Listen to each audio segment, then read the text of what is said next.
생생경제.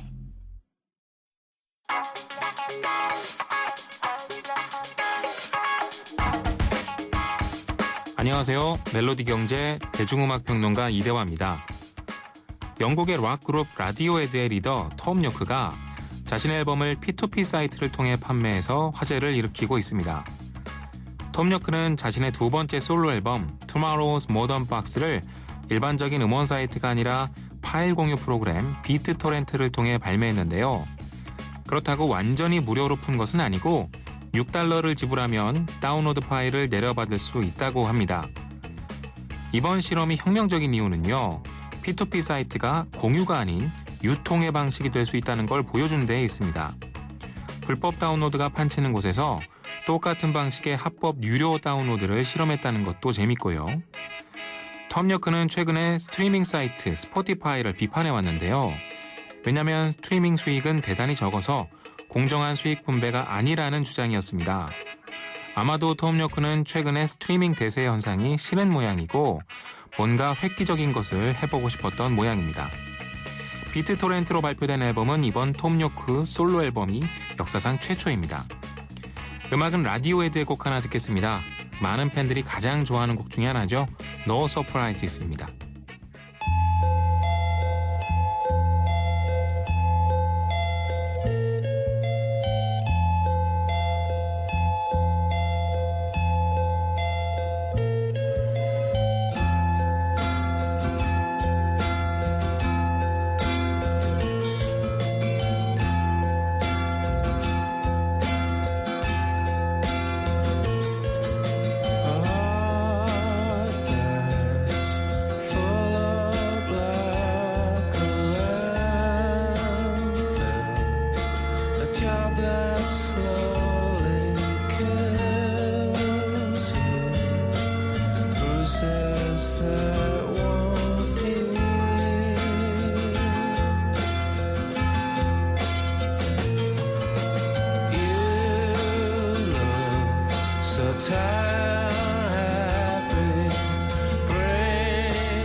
김윤경의 생생경제.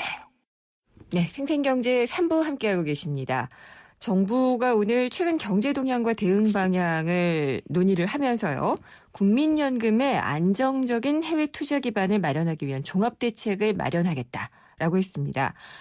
이 연기금을 보면 해외 자산 투자에 대한 명확한 근거가 없습니다. 그래서 국내 상품에 좀 주로 투자가 돼 왔는데 이 해외 투자가 가능하도록 좀 길을 넓혀보겠다는 그런 얘기였습니다. 그리고 국민연금이 주로 투자하고 있는 게 이제 국내 시장이고 채권 그리고 주식 시장인데 주식 시장은 지금 많이 좀 가라앉고 있잖아요. 그러다 보니까 또 평가액이 많이 줄어들었습니다. 수익률이 당연히 낮아지고 있겠죠. 그래서 해외 투자를 하면은 조금이라도 수익률이 나아질 수 있을지 이런 부분이 좀 궁금해지는데요. 국민연금 운용 방안에 대해 한번 알아보도록 하겠습니다. 연세대 경영학부의 연강흠 교수 전화로 연결했습니다. 안녕하십니까? 예, 안녕하세요. 네, 이게 연기금 운용 방안 방안에 대해서는 그동안에 뭐 얘기 참 많았잖아요. 예. 국내 시장에서도 주로 거의 이제 안정적인 채권에 투자를 하고 있고요. 예, 예. 그래서 오늘 이제 정부가 해외 투자에 대한 얘기를 좀 운을 뗀 것 같은데, 네네. 저는 약간 좀 의아한 게 안정적인 해외 투자라고 얘기를 했거든요. 예, 예. 어떻게 보셨나요? 예. 일단 뭐 국민연금이 이제 국내 자본시장에서 차지하는 비중이 점점 커지고 있죠. 네. 국내 시장은 정체되어 있고 국민연금 기금 규모는 점점 커지고 있으니까 그렇죠. 아마 이대로 계속 그 국내 시장에만 투자하기에는 이제 한계에 다다른 것 같습니다. 그래서 뭐 두 가지죠. 하나는 국내 시장에만 투자하다 보니까 네. 수익성도 떨어지고 또 국내 시장에 미치는 영향력이 너무 커져서 이제 해외로 눈을 돌려야 되는데 해외에 투자하게 되면 이제 거기에 따라서 그 외환 시장을 거쳐야 된다든지 네. 하는 다른 영향이 있습니다. 그래서 그러한 것들을 좀 그 문제가 되지 않도록 여러 가지 그 기반을 마련하겠다는 거죠. 궁극적으로는 이제 국민연금이 안정적인 수익 기반을 구축하기 위해서는 해외 투자 비중을 확대해야 되는데 그에 필요한 조치들을 취하겠다. 네. 이렇게 보시면 되겠습니다. 오늘 구체적인 게 나온 게 있나요? 구체적으로 나온 거는 그 몇 가지 이제 그 외환 시장과 관련된 것들인데요. 네. 그 해외 투자를 하게 되면 일단 환율하고 외환 시장에 영향을 미치고 그래서 그동안에 여러 가지 규제를 해왔는데 그 외환 규제들을 조금 이제 개선하겠다는 거죠. 예를 들어서 현재 증권사는 해외 투자 중개할 때 외화를 시행령을 주는 업무가 제한되어 있습니다. 네. 그래서 이거를 완화해줘서 대형 증권사의 경우에는 외화 대출을 일부 허용하도록 그 업무를 할 수 있도록 이렇게 하고 또 외국환 거래 규정을 개정해서 각종 이제 투자와 관련된 또 해외 진출과 관련된 외환 규제를 완화하겠다는 그런 방침입니다. 네. 그리고 자연히 이제 그 외환 시장에서 돈이 이제 들락날락거리겠죠. 아무래도 투자를 네. 하게 되면은 그래서 막대한 자금이 이제 들락날락거리면 외환 시장의 변동성이 커질 우려가 있어서 상시 이제 외환 시장을 모니터링하고 또 통화 움직임을 봐서 시장 안정화를 꾀하겠다. 네. 그리고 필요하면은 국제적으로 공조도 하겠다. 뭐 그런 뜻입니다. 국민연금 덩치가 꽤 커졌잖아요. 예. 규모가 지금 작년 적립금이 얼마나 되죠? 작년 이미 이제 400조 원이 넘어섰죠. 네. 그리고는 기하급수적으로 뭐 계속해서 늘어나고 있습니다. 네. 그리고 이제 국내 시장에 주로 투자하다 보니까 주식 예. 시장에서도 대기업들의 대주주인 경우가 많이 있잖아요. 그렇죠. 예. 네. 거의 지금 운용되는 것들은 주식, 채권 이런 예. 쪽에 투자가 되고 있는 건가요? 지금 현재 그 전체 자산이 거의 대부분 이제 금융자산에다가 투자를 하고 있는데요. 네. 그 중에 한 56%가 국내 채권입니다. 네. 그러니까 거의 뭐 절반 채권 시장 이상. 특히 국채에 투자하고 있기 때문에 네. 국채 국채 시장은 좌지우지한다고 해도 과언이 아니고요. 그다음에 이제 국내 주식에 투자하는 게 한 20% 정도 됩니다. 네. 지금 제가 아까 거의 한도에 도달했다고 하는 게 거기 대기업의 경우에는 거의 10% 가까이 지분을 보유하는 데가 많이 있어서요. 예. 그렇게 되면 또 10%가 넘어서면 이제는 지배적인 그런 위치에 취하기 그렇죠. 때문에 예. 지금 국민연금이 스스로도 10%를 넘지 않으려고 지금 하는 수준이고요. 물론 해외에도 투자를 지금 하고는 있습니다. 네. 실제로 해외 주식에 지금 한 11% 정도가 들어가 있고요. 여보세요? 네. 예, 그리고 말씀하세요. 해외 채권에도 한 4.4%, 네. 그 밖에 해외 대체도 한 5% 조금 안 돼서 총 합치면은 한 20% 조금 넘는 수준이 이미 해외 자산에 투자되고 있습니다. 그러면은 지금 이게 20% 정도인 거를 어느 정도까지 늘려도 괜찮을까요? 글쎄요, 뭐 어느 정도까지 늘려도 된다는 한계가 정해져 있는 없지만, 것은 아닌데요. 네. 아마 이렇게 보시면 될 것 같습니다. 국내 주식 시장에 더 이상 비중을 늘려서는 국민연금의 그 영향력이 너무 커지니까 네. 거기에 한계를 정해놓고 그 나머지는 이제 해외로 투자하든지 다른 방법으로 투자하는 방안을 마련을 해야겠죠. 네. 지금 그리고 실제로 네. 그 기업 국가가 작은 국가들이 있잖아요. 네. 북유럽의 작은 국가들의 경우에는 자국의 그 주식시장 규모가 워낙 작기 때문에 뭐 경우에 따라서는 거의 대부분을 해외에다 투자하는 경우도 많이 있습니다. 그런 게 뭐 노르웨이 국부펀드 뭐 이런 그렇죠. 예. 것들이겠죠. 아예 그 규정상 국내 주식에는 2% 이상 투자를 못하게 이렇게 하고 네. 투자를 한다든지 그런 거죠. 그러면은 이게 근데 그런 면은 있는 것 같아요. 국내 주식 시장이나 채권 시장, 특히 채권 시장 같은 경우에는 예, 예. 안정적이잖아요. 예, 예. 연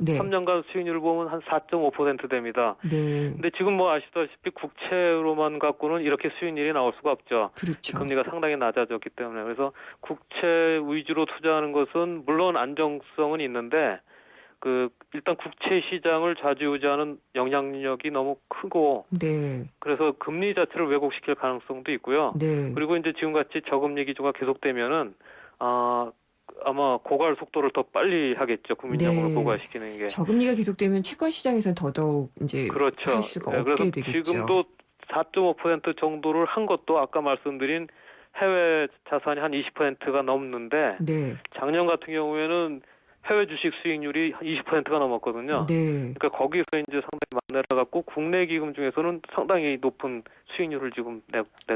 그렇군요. 해외라고 하면은요, 뭐 예, 예. 거의 선진국 증시가 되나요? 딱 그런 건 아니고요. 네. 해외 자산에서도 이제 다양한 국가 또 네. 다양한 자산에다가 이제 분산 투자를 하게 되죠. 그래서 선진국형도 있고 이머징 마켓도 있고 네. 자원 국가들도 있고 이렇게 다양하게 예. 분포가 되어 있습니다. 그렇군요. 보통 이제 대체 투자, 대안 투자라는 얘기도 하잖아요. 예, 예. 이거는 그러면 해외를 포함하지 않은 다른 뭐 부동산이라든지 다른 자산에 대한 투자를 얘기하는 건가요? 크게는 이제 대안 투자 또는 대체 투자는 전통적으로 우리가 이제 증권 투자라고 하면은 주식이나 채권 투자를 말하는데 네. 그런 주식이나 채권이 아닌 형태는 뭐 포괄적으로 해서 그냥 대체 투자 이렇게 얘기를 합니다. 그래서 예. 대체 투자도 이제 국내 대체 투자도 있을 수 있고 해외 대체 투자도 있을 수 있고 지금은 거의 비슷하게 국내도 한 5% 조금 안 되게 그리고 해외도 네. 5% 조금 안 되게 지금 투자하고 있는데 아마 점차 늘려나갈 계획은 있는 걸로 알고 있습니다. 수익률 제고를 위해서는 이 투자 포트폴리오를 좀 다변화할 필요는 있겠죠. 그렇죠. 예. 근데 이제 이게 항상 안정성과 수익성이 같이 가기가 쉽지가 않잖아요. 예, 그렇죠. 예. 그러니까 해외에 투자했다가 잘 안 될 수도 있고요. 예. 뭐 부동산 투자했다가 또 뭐 잘 안 될 수도 있고 예, 이런데 그렇죠. 예. 그건 당연하죠. 예. 안전장치 같은 것들은 어떻게 마련을 할 수가 그러니까 있을까요? 수익과 위험 이 두 가지가 다 중요한 요소고요. 네. 어느 한쪽만 본다면은 뭐 자산 운용이 간단해지죠. 그래서 뭐 위험만 고려한다 그러면은 진짜 채권으로만 다 운영을 해야 되고 그러나 수익을 시상시켜야 되고 네. 그래서 이제 제일 중요한 게 자산 운용은 어떻게 보면 자산 관리라기보다는 리스크 관리입니다. 예. 그래서 리스크 관리가 더욱 더 중요해지고요. 수익을 올리려고 하면. 근데 리스크 관리라는 거는 그냥 일반 사람들이 할 수 있는 건 아니고 상당한 고도의 전문성을 요구를 하거든요. 그렇죠. 그리고 독립할 필요도 있고요. 투자팀과는 독립돼서 고도의 전문성을 갖추는 리스크 관리팀이 가동돼야 되고 그에 맞는 시스템도 갖춰야 되고 그러다 보니까 실은 저희가 전문성을 계속 강조하는 게 네. 자산 운용에 관한 한 누구나 이렇게 한마디씩 거둘 수 있는 그런 부분은 아니고 전문가들에게 맡겨야 된다 하는 겁니다. 예. 예를 들면 리스크 관리도 이제 저희가 허용 위험 한도 설정해서 얼마 이상 위험한 수준은 넘어서는 안 되고 또 리스크 버짓에 따라서 자산 배분할 때 어느 게 수익이 높으냐를 갖고서 하는 것이 아니라 지금 우리가 쓸 수 있는 리스크가 얼마인데 이것을 어떻게 할당하느냐. 네. 뭐 선진 지금 연기금들은 그런 쪽으로 지금 많이 가고 있고요. 예. 그래서 자산 전체 리스크하고 또 개별 상품 리스크도 상시 모니터링하고 관리하고 어느 수준이 넘었으면은 거기다가 조치를 취하고 뭐 이런 시스템들이 상당히 중요하다는 거죠. 그럼 교수님 지금 네. 말씀하신 부분에서 이 얘기가 맥락이 닿을지 모르겠는데 예, 기금운용위원회를 독립시켜야지 된다 이런 주장이요. 예, 예. 여기서 나오는 얘기인가요? 그런 부분도 있습니다. 네. 전부는 아니지만 네. 지금 이제 가장 큰 문제가 되는 거는 기금운용위원회 구성이 지금 현재 보건복지부 산하에 있거든요. 네. 근데 뭐 상식적으로도 보건복지부가 자산운용의 전문 가들로 구성된 부처는 아니니까 네. 지금 위원장도 보건복지부 장관으로 돼 있고요. 거기 위원들을 보면은 가입자 대표로 돼 있어요. 네. 그래서 가입자 대표의 단체장들, 노동조합이라든지 뭐 기타 여러 그 가입자 단체들이 들어왔는데 그분들이 자산운용 전문가는 아닙니다. 예. 그래서 되게 이제 회의를 하게 되면은 안건을 올리면 거기서 이제 내리는 결정이 주로 기금운용 지침이나 중장기 자산 배분 여기에서 이제 해외 투자를 얼마나 할 것인가도 결정을 하는 거거든요. 네. 그런데 아무래도 전문성이 떨어지니까 듣고 상식적인 수준에서 된다 안 된다 뭐 이 정도로 논의해 갖고 결정을 하는 거니까 네. 이렇게 중요한 일들이 너무 좀 그렇군요. 전문성이 결여된 상태에서 되는 것이 아닌가. 네. 이런 것들이 이제 큰 문제로 지적되고 있죠. 예. 교수님 그러면은 이 운용을 좀 더 잘하려면은요. 예. 이 운용의 핵심이 되는 이 기금운용위원회 어떤 예. 식으로 구성이 되고 운영이 되면 좋을까요? 제 생각에는 지금 기금운용회가 어떻게 보면 원래는 기금 운용만을 다뤄야 되는데 네.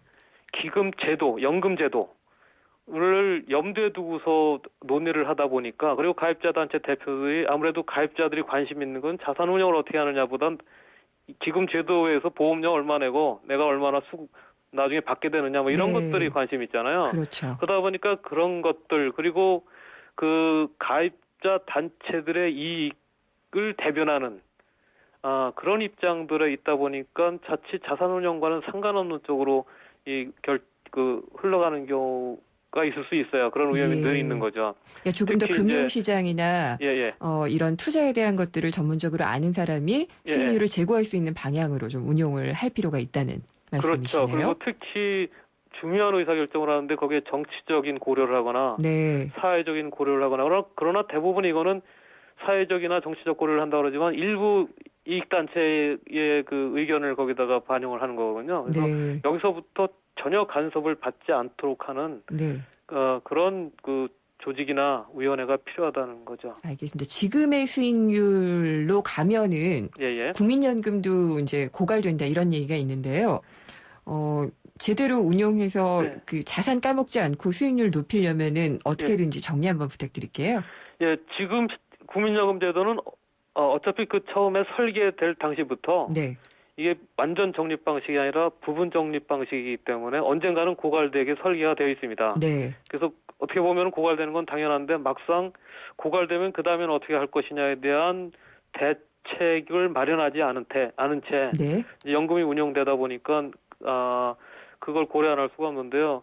뭐 방법은 더 많이 내든지 가입자들이 네. 그래서 완전 적립 방식으로 가게 한다든지 아니면 덜 받아가 갖고서 그러나 뭐 지금 국민연금이 충분히 많이 주는 건 아니기 때문에 뭐 그것도 어렵다면 물론 수익률을 높여갖고 이 문제를 다 해결하기는 어려울 겁니다. 네. 어떤 한 실질 수익률로 한 7% 정도 나면은 이 문제를 해결할 수는 있어요. 그러나 예. 실질 수익률 7%를 낸다는 게 쉬운 건 아니거든요. 어렵죠. 그렇지만 이제 고갈하는 시점을 조금이라도 더 늦춰보겠다고 네. 한다면 역시 그 지금의 그 채권 위주, 국내 채권 위주의 운영으로는 달성할 수가 없을 것 같고요. 네. 역시 투자 다변화를 해야 되지 않은가. 네. 다행히 다른 나라의 많은 연기금들이 이미 그런 식으로 해왔기 때문에 저희가 그것을 좀 알겠습니다. 그 벤치마크하고 네. 또 거기에서 또 교훈을 얻어갖고 하는 예. 하되 역시 말씀드린 대로 리스크 관리가 이제 점점점 중요해지니까 네. 점점 그 기금 운용 본부를 네. 뭐 독립시키건 그게 안 된다 하더라도 최대한 전문성을 보강할 수 있는 여러 가지 예. 조치를 취해야 될 겁니다. 알겠습니다. 수익률 제고 중요하고요. 전문성 강화도 중요하고 예. 안정성도 다 중요한 것 같기는 합니다만은 예. 그 부분 다 같이 갈 수 있는 묘안을 좀 찾았으면 좋겠습니다. 예, 오늘 예. 말씀 잘 들었습니다. 감사합니다. 예, 감사합니다. 예. 연세대 경영학부의 연강흠 교수였습니다. 이제 생생경제를 SNS에서도 만나보세요. 트위터에서 YTN 이코노미를 찾아서 팔로우를 누르시고 페이스북에서는 YTN 생생경제를 검색해서 엄지 꾹 좋아요를 누르시면 생생한 경제 뉴스, 깊이 있는 경제 해석을 살아있는 새로운 시각으로 알려드립니다. 자, 지금 바로 시작하시죠. 우리는 생생특친 배친이에요.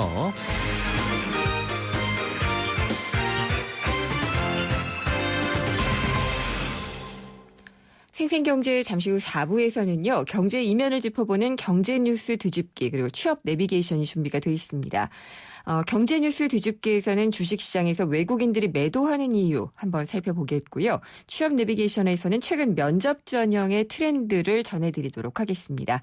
궁금한 점이나 의견 있으면 보내주십시오. 문자는요. 짧은 건 50원, 긴 건 100원이 부과되는 휴대전화 우물정의 0945번 또 YTN 라디오 앱 예스를 통해서 남겨주셔도 되고요. 페이스북과 생생경제 트위터 주소도 있습니다. 페이스북은 YTN 라디오 이코노미, 트위터는 YTN_이코노미입니다. 잠시 후 4부에서 뵙겠습니다. YTN 라디오와 YTN 사이언스가 주최하는 최고의 공연. 아프리카 말라위의 희망을 노래하는 루스빌로 밴드의 내한 공연이 오는 10월 22일부터 24일 저녁 7시 30분 국립극장 하늘극장에서 열립니다. 메조소프라노 김청자 교수의 사랑과 헌신으로 만들어진 기적의 밴드. 아프리카 고유의 리듬과 선율. 그 진한 감동의 순간을 만나세요. 미래를 위한 작은 투자 YTN 라디오 김윤경의 생생경제. 친절한 경제. 오늘의 경제 키워드. 안녕하세요. 경향신문 조미덕 기자입니다. 오늘의 키워드는 자본 잠식입니다. 기업의 자본에는 그 기업이 발행한 주식의 액면가를 모두 더한 자본금이 있고 기업이 영업을 해서 남긴 순이익을 쌓아서 생긴 사내 유보금도 있죠. 기업이 정상적이라면 자본이 점점 늘어나야 합니다. 그런데 기업이 적자를 계속 봐서 기업 안에 쌓아놓은 사내 유보금을 다 쓰고 자본금마저 줄어드는 상태가 되면 이를 자본 잠식이라고 합니다. 1억 원의 자본금으로 출발한 회사가 자본이 6천만 원으로 떨어졌다면 자본 잠식률은 40%가 되겠죠. 자본금이 점점 줄어들어 완전히 떨어진 상태를 완전 자본 잠식이라고 합니다. 어떤 기업이 자본 잠식이라는 사실이 알려지면 투자자가 투자를 꺼리고 채권자는 빚을 갚으라고 독촉하기 때문에 더 큰 위기에 빠질 수 있죠. 그래서 기업은 위기가 와도 자본 잠식 상태에 이르기 전에 해결하려고 노력합니다.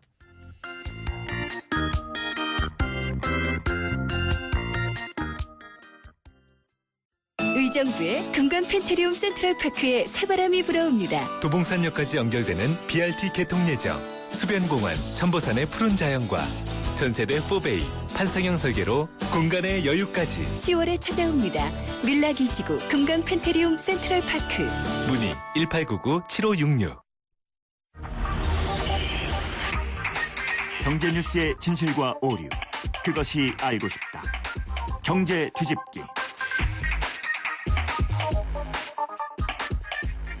네, 경제 뉴스를 좀 더 넓고 깊게 살펴볼 수 있는 시간입니다. 경제 뉴스 뒤집기. 오늘 알아보려고 하는 것은 주식시장에서 외국인들이 지금 계속 매도하고 있어요. 저희가 아까 증시 시황에서도 봤듯이 많이 팔고 있는데 왜 이렇게 매도하는지 한번 좀 짚어보려고 합니다. 오늘은 김영익 서강대 경제대학원 교수 전화로 연결해 보겠습니다. 안녕하십니까? 예, 안녕하십니까. 근데 외국인들이 최근에 굉장히 많이 팔고 있는 것 같아요. 이게 추세적으로 팔고 있는 것 같고요. 예. 외국인들의 매매 동향부터 좀 짚어주시죠. 외국인들이 올해 4월에서 8월까지는 우리 주식 참 많이 샀었거든요. 약 12조 원 정도 순매수했습니다. 근데 9월 들어가지고 약 5천억 정도 순매도하고 있습니다. 네. 예, 2월하고 3월까지 좀 주식을 많이 팔았었는데요. 순매도 이후로는 그 이후로 처음입니다. 네. 주로 어디 나라 돈이 우리 주식을 팔고 있는가. 어제 금감원 자료를 봤더니 영국계 자금이 9월 한 달에 약 1조 원 순매도했고요. 네. 독일계 자금도 약 3,600억 순매도했습니다. 반면에 일본 자금은 거의 1조 원 가까이 순매도했고요. 네. 순매수했고. 매수. 네, 미국 자금도 약 8천억 정도 순매수했습니다. 그러면은 유럽계 자금이 우리 유럽계네요. 주식을 팔고 네. 일본이나 미국 돈들은 우리 주식을 아직 사고 있다 이렇게 볼 수가 있겠습니다. 그러면은 외국인이라고 얘기하기보다 좀 유럽계로 좁혀서 얘기해도 되는지 모르겠는데 이 유럽계 자금들이 우리나라 주식을 자꾸 팔고 있는 이유는 뭘까요? 유럽계 자금은 일반적으로 단기 투자 자금이 아닌가 그런 식으로 생각하는데요. 네. 그동안 우리나라 환율이 떨어졌기 때문에 어느 정도 이익을 봤을 수 있을 것 같고요. 그리고 가장 중요한 것은 지금 미국 경제가 좋으니까 미국이 금리 인상할 것이다. 이런 기대가 많이 나오지 않습니까? 네. 그래서 그동안 미국이 돈을 많이 풀었는데 우리나라를 비롯한 이머징 마켓에서 돈이 돌았는데 미국이 금리 인상하면은 다시 미국 쪽으로 돈이 갈 것이다. 예. 이런 기대가 작용하고요. 또 환율이 최근에 들어와서 많이 올랐지 않습니까? 네. 오늘 뭐 1,074원 됐는데요. 지난 9월 초에 1,013원까지 떨어졌거든요. 환율이 올라가기 전에 외국인들이 좀 주식을 더 팔자. 예. 예, 이렇게 해서 주식을 판 것 같고요. 그다음에 최근에 엔이 많이 약세 보이고 있지 않습니까?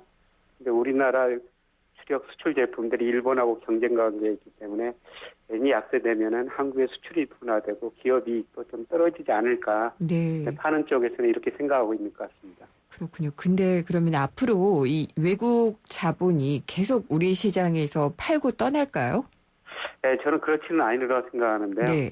오늘부터 순매도 추세가 조금 감소되기 시작했습니다만은 결국 저는 환율이라고 생각하고 있습니다. 네.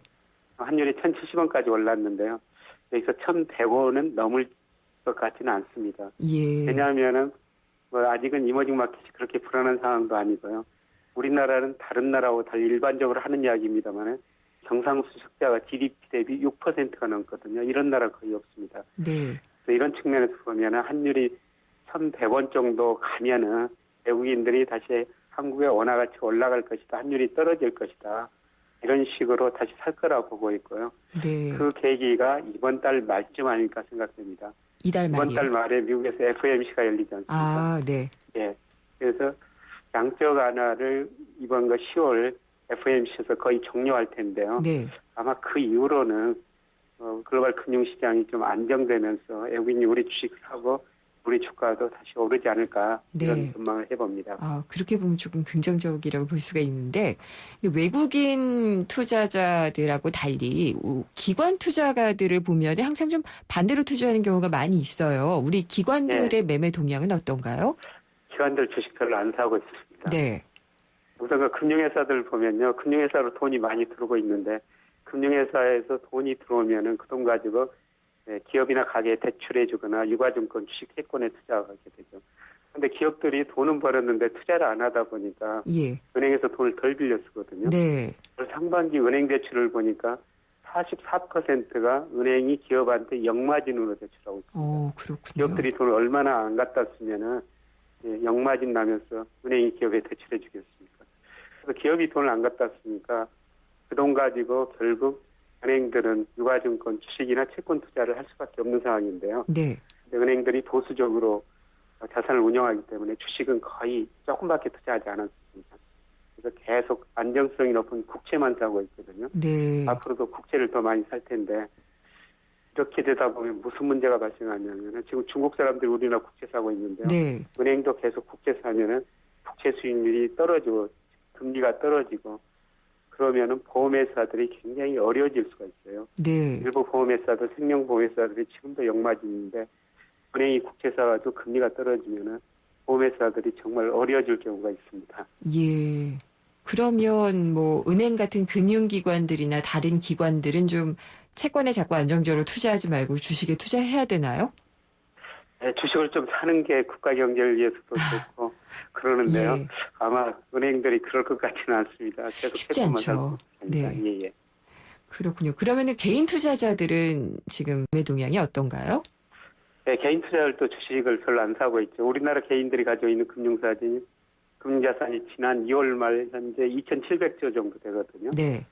이거를 뭐 은행 등 예금에 43% 맡겨놓고요. 보험 31%, 주식은 한 19%예요. 근데 주식 비중이 2007년에 31%까지 올라갔었거든요. 이 당시 무슨 일이 있었냐면은 각 증권회사, 은행들이 거의 다 주식형 펀드 캠페인을 했었어요. 네. 그때 엄청난 돈이 주식시장으로 들어왔었죠. 그래서 한때 2008년 주식형 펀드가 144조까지 갔었습니다. 근데 이때 이렇게 은행들, 증권회사들이 주식형 펀드를 많이 모아놨는데 글로벌 금융위기가 터지면서 주가가 폭락했거든요. 네. 많은 투자자들이 실망하면서 주식형 펀드에서 계속 돈을 빼내가고 있죠. 최근 77조 거의 절반 수준으로 줄어들었습니다. 예. 이게 들어오기는 쉽지 않아 보이고요. 참고로 미국 사람들을 일본 사람들하고 비교해보면 미국 사람들은 금융자산 중에서 33%를 주식으로 보유하고 있고 네. 일본은 9%로 비중이 상당히 낮습니다. 거의 없네요. 예. 근데 우리가 미국식으로 갈 것인가, 일본식으로 갈 것인가, 어떻게 생각하십니까? 근데 제가 보기에는 수익률을 아마- 따져서 투자자들은 엄밀하게 판단할 수밖에 없으니까요. 예. 네, 주식시장을 위해서라면은 사줘야 되는데 주식시장이 또 올라야 산다라고 말할 수도 있을 것 같아요. 예, 그렇죠. 네, 근데 우리가 아마 미국식으로 미국 사람들처럼 33%를 주식으로 가지고 있으면은 일부에서 이야기하는 것처럼 주가 3천도 갈 텐데요. 네, 근데 여러 가지 우리 경제가 정도의 차이지 일본식으로 가고 있습니다. 네. 그러면은 오늘 최경환 경제부총리가 조만간에 뭐 4달쯤에 주식시장 발전 방향 내놓겠다라고 한 것 같아요. 예, 어떤 내용 담길 것으로 예상하시나요? 예. 부분적으로 뭐 언론에 가끔 보도가 됐습니다만은 주식 상한가폭을 확대하겠다. 현재 네. 15%인데 30% 이상으로 확대하겠다. 그리고 퇴직연금 과거에는 주식을 그렇게 많이 투자하지 못하겠는데 그거를 뭐 확대하겠다. 그다음에 거래세 우리가 주식 사고 팔 때 거래세를 0.3% 내거든요. 네, 그거를 인하하겠다 이런 이야기도 나오는데요. 예, 다행히 세수가 부족한 상황에서 이런 정책까지 나올지는 좀 의심스럽고요.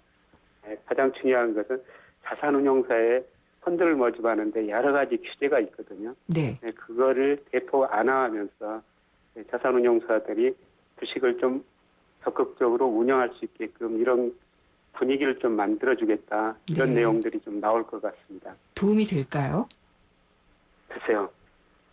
저는 그게 네. 도움이 안 될 것 같고요. 아, 그래요? 예, 네, 앞서 말씀드렸습니다. 우리나라 금융회사들이 주식 좀 사야 되는데 별로 안 사고 네, 개인들 자꾸 주식시장으로 안 들어오고 있거든요. 예, 그리고 우리나라 주식시장은 외국인들이 사냐 파냐에 따라 가지고 계속 올랐다 떨어졌다 이런 과정이 반복되는데요. 그렇죠. 앞으로도 당분간 그럴 것 같습니다. 근데 지금 환율이 올라가고 있기 때문에 사실 환율이 예를 들어서 1,100원까지 저는 올라가리라고 생각하는데 그 네. 정도까지 올라가면은 우리나라 경상수지나 경제력에 비해서 원화 가치가 지나치게 저평가된 거거든요. 예, 그러면 환율이 다시 떨어질 것이다 이렇게 생각하는 외국인들 그런 사람들이 다시 주식을 살 수 있을 것 같습니다. 네. 그러면서 주가가 오를 수가 있는데 우리나라가 이렇게 정책을 내가지고 주가가 오르기는 쉽지 않아 보입니다. 그러면은 이게 계속해서 외국인에게 휘둘리는 장세는 계속될 것 같다고 보시는 것 같은데, 그래도 또 오르면은 좋긴 하잖아요. 오를 것 같기는 한가요? 어떠신가요? 뭐 주가가 우리나라 주가가 2,230 가고 지금 그 밑에서 몇 년 동안 조정을 보이고 네. 있는데요. 아마 주가가 올라가지고 2,230 사상 최고치를 넘어서면은 네, 아마 투자 심리가 많이 바뀌어질 것 같습니다. 네. 그때까지 좀 많이 그 수준은- 끌어올려야겠네요. 예, 그 수준을 넘기가 당분간은 쉽지 않아 보입니다. 알겠습니다. 오늘 말씀 잘 외국인 매매 상황에 들었습니다. 따라. 예, 예. 여기까지 듣도록 하겠습니다. 감사합니다. 예, 고맙습니다. 김영익 서강대 경제대학원 교수였습니다. 생생경제를 다양하게 만나는 방법. YTN 라디오 앱 예스와 YTN 라디오 웹사이트, 팟캐스트를 통해서 실시간 청취와 다시 듣기가 가능합니다. 언제 어디서나 손쉽게 만날 수 있는 생생경제. 참 좋다.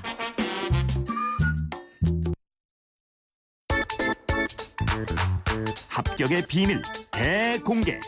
취업 내비게이션.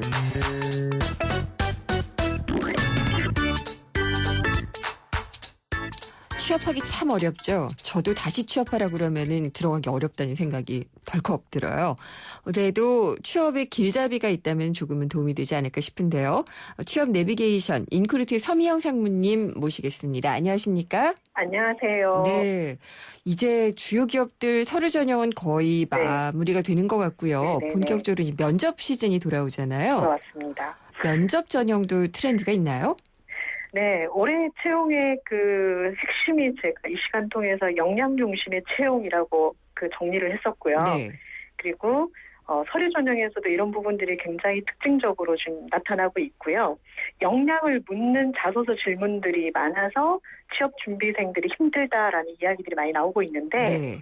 면접에서도 이것은 마찬가지라는 것이죠. 역량 중심으로. 네, 서류 네. 전형뿐만이 아니라 면접 전형에서도 역량을 주로 보겠다라는 것이 이제 기업들의 기본적인 전략이고요. 예. 그래서 지원자가 해당 직무의 이력 자소서나 자소서에 기술한 것처럼 필요한 역량을 갖추고 있는지를 점검하는 것이 이제 바로 이제 면접이 되겠고요. 예. 그래서 기존에 진행하던 면접 방식에 뭔가 좀 변화를 꾀했다고 하면 이런 관점에서 변화들이 이제 만들어지고 있고요. 뭐 예를 들면 농협은행 같은 경우 올해 면접 전형에서 롤플레이 면접이라는 걸 진행을 합니다. 롤플레이요? 예, 자꾸 이름들이 만들어서 저도 이제 헷갈리는데요. 네. 예, 지원자가 창구 직원으로 역할을 부여받고 네. 직접 상품을 소개하는 형식의 이제 면접을 보는데요. 예. 실제 이제 창구 업무들을 해야 되니까 여기에 필요한 자세와 의사소통의 역량을 가지고 있는가를 알아보는 이제 면접의 형태라고 할 수 있겠죠. 그래서 예전엔 이런 거 들어가서 배웠잖아요.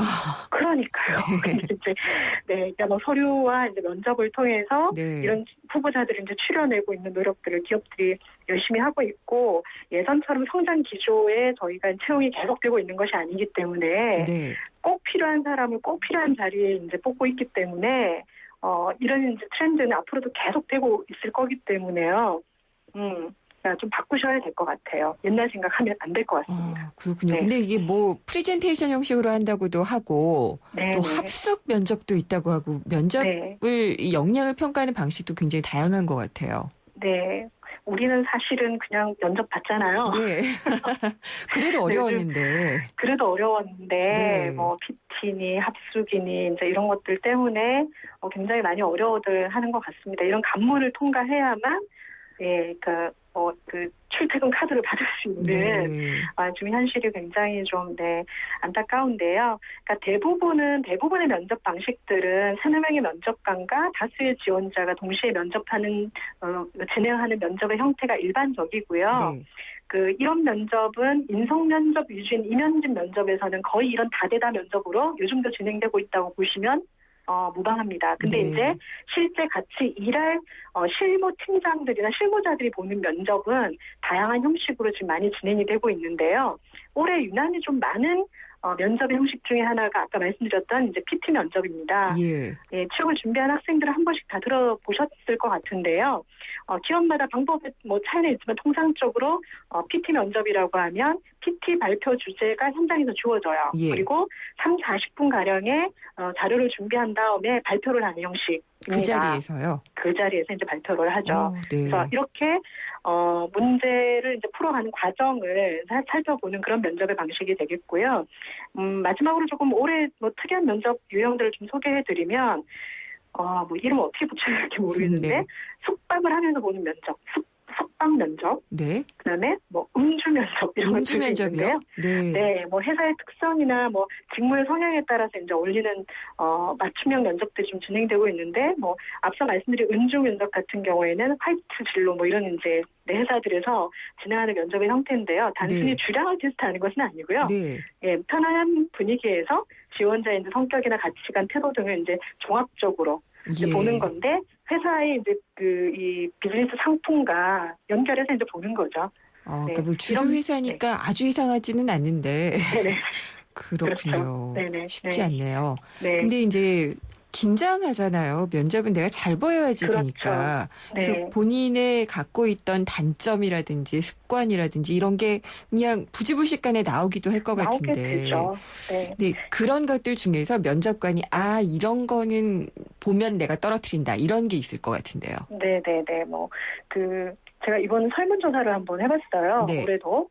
그래서 면접장에서 꼴불견 지원자가 있었으니까라는 설문 결과를 최근 인크루트가 발표를 했는데 답변이 너무 극과 극인 거죠. 네. 1위가 뭐였냐면은 안하 무인형이었어요. 오, 네. 네. 2위가 뭔지 아십니까? 아니 모르겠어요. 의지 박약형이었어요. 완전히 그러니까 극과 극이네요. 네네네. 완전히 이제 뭐 자신감이 너무 넘치거나 네. 자신이 너무 없거나 이제 이런 부분들을 1, 2위로 꼽아주신 것들을 보고 제가 좀 놀랐는데 네. 본인에 대해 너무 확신과 당당한 모습 이게 뭐 청춘의 장점이기는 하죠. 네. 근데 겸손이 없는 적정성을 넘어버리는 이 건방짐에 대해서 선배들이 굉장히 예. 평가를 좀 낮춰서 한다는 걸 좀 알 수 있었고요. 네. 그다음에 두 번째는 너무 겸손해서 의지가 없어 보이는 것이죠. 예. 함께 일할 지원자를 채용하는 인사 담당자 입장에서는 의욕적이고 이제 성의 있는 태도를 원한다는 것을 이번 질의응답을 통해서 확인할 수 있었고요. 예, 그래서 신입사원 채용 과정에서 지원자가 실무 경험이 많고 역량이 뛰어나다 하더라도 네. 사실 뭐 경력 사원에 미치지 못할 거 아닙니까? 예. 그렇다고 해서 너무 자신감이 없거나 이것도 아니고 자신감이 있어도 일정 정도의 겸손한 태도를 유지하는 것이 중요하겠구나 이제 이런 걸 알 수 네. 있었던 조사였어요. 근데 이게 주관적인 판단에 의해서 결정이 좀 내려질 수도 있지 그렇죠. 않을까라는 생각도 네. 좀 들긴 하네요. 네네. 근데 이제 어쨌든 그 면접을 너무 자신감을 넘치게 하지도 말고 또 너무 네. 적게 하지도 말라라는 건 이해가 되는데 네네. 이 면접장이 아니고요. 네. 면접 대기장에서의 태도도 본다는 얘기가 있더라고요. 아, 네네네네. 예. 그 질문을 드려봤어요, 같이. 면접 대기 시 지원자의 태도가 평가에 영향을 미치냐. 네. 그랬더니 94% 이상이 그렇다라고 응답을 아유, 했습니다. 대기도 잘해야 돼요.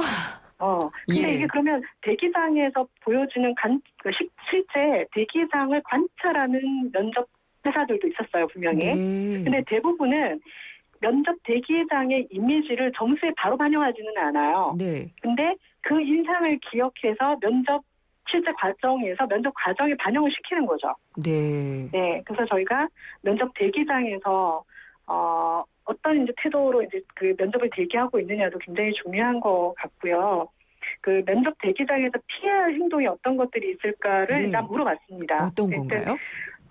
첫 번째는요, 아무래도 떠드는 수다형과 네. 상실 등에서 개인적인 이유로 화장실 등 개인적인 이유로 면접 시간에 지체하는 네. 민폐형이죠. 그러니까 주변을 조금 그렇군요. 주변에 이제 아랑곳하지 않는 이런 것들이 이제 첫 번째 답변으로 꽂혔고요.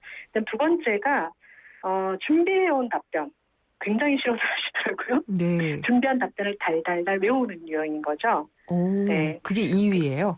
네, 면접 대기장에서 이거를 네. 페이퍼, 그러니까 종이에 이렇게 써서 외우는 거예요. 네. 네, 그런 지원자가 많다는 걸 알 수 있었고, 예. 그다음에 휴대폰을 보는 사람. 그래서 이 답변이 좀 의외였는데요. 친구를 데리고 오는 유형이라는 답변들이 왜 있었어요. 데리고 올까요? 아, 글쎄요. 예. 너무 긴장했을까요? 네. 그래서 친구를 동행해서 이제 오는 후보자 유행도 좀 보기 그랬다. 독립적이지 않은 그런 후보자처럼 보였다. 이런 응답이 있었고요. 네. 그다음에 그 회사 직원의 인터뷰를 다니는 지원자가 있었다고 하는 답변이 꽤 있었어요. 오지랖이 좀 넓은. 오지랖이 좀 이제 넓거나 아니면 네. 이제 너무 이제 입사하고 싶으니까 뭐 이렇게 뭐 2년 차원에서도 이렇게 접근을 한 것이 아닌가라고 이제 예상은 되는데요. 네. 뭐 이런 것들이 실제 면접 대기장의 좋은 애터튜드는 아니다, 네. 태도는 아니다라고 인사 담당자들이 이야기하고 있다는 걸 참고해 주셨으면 합니다. 짧게 그 네. 취준생들 면접 준비하고 있는데 좀 성공적으로 준비할 수 있는 팁 한두 가지만 네. 주세요. 예. 저는 이제 면접이 사실은 우리 뭐 어릴 때 미팅 같은 거 하잖아요. 네. 다르지 않다고 기본적으로 생각하거든요. 네. 만남이라는 거죠, 결국은. 예. 면접 간도 사람이고 후보자도 그 사람이에요. 그래서 사람과 사람이 만나는 게 이제 결국 면접인데 이때 제일 중요한 것이 어찌 보면 인상이라는 것일 수 있습니다. 네. 네, 그러면 어떤 인상이 좋은 인상이냐? 호감이 가는 인상이 제일 좋은 인상이거든요. 네. 네, 그래서 이 호감 주는 인상을 결정짓는 시간이 3초에서 5초 정도라고 해요. 네, 이 호감을 주는 인상에 따라서 첫 번째 질문이 좌지우지되고 그 다음 질문이 이제 이어질 수가 있습니다. 그래서 알겠습니다. 그 좋은 인상이라는 거는 평소에 네. 여러분들이 가지고 있는 긍정적이고 네. 뭐 이런 이제 마인드들 있지 않습니까? 네, 이런 데서 네. 이제 비롯될 수 있다는 거죠. 답변을 달달 외우거나 암기한다고 해서 만들어지는 건 아닌 것 같아요. 진정성이군요, 네, 결국은. 그래서 평상시에 일단 좋은 마음으로 예. 좋은 사람들을 이제 만나는 연습들을 꾸준히 하시면 저는 면접도 알겠습니다. 잘 보실 것 같아요. 네, 오늘 말씀 잘 들었습니다. 감사합니다. 감사합니다. 인크루트의 서미영 상무였습니다. 나이 들수록 매력을 더해가는 남자. 그러나 점점 더 시들기만 한다는 여자의 운명. 전 믿지 않아요. 운명도 아름다움도 스스로 만들어가는 거예요. 그렇게 운명을 바꾸다. SK2. 내일 한글날입니다. 도심 곳곳에서 다양한 행사가 마련되어 있으니까 가족과 함께 아름다운 한글의 소중함을 느끼는 시간 가지면 좋을 것 같습니다. 생생경제는 내일은 방송이 없고요. 금요일 날 찾아오는데요. 이번 주 금요기획 주제는 주민등록번호 개선 방안입니다. 저희가 두 분 전문가 모시고 토론을 해보도록 하겠습니다. 오늘 순서는 여기까지고요. 금요일에 찾아뵙겠습니다. 김은경이었습니다.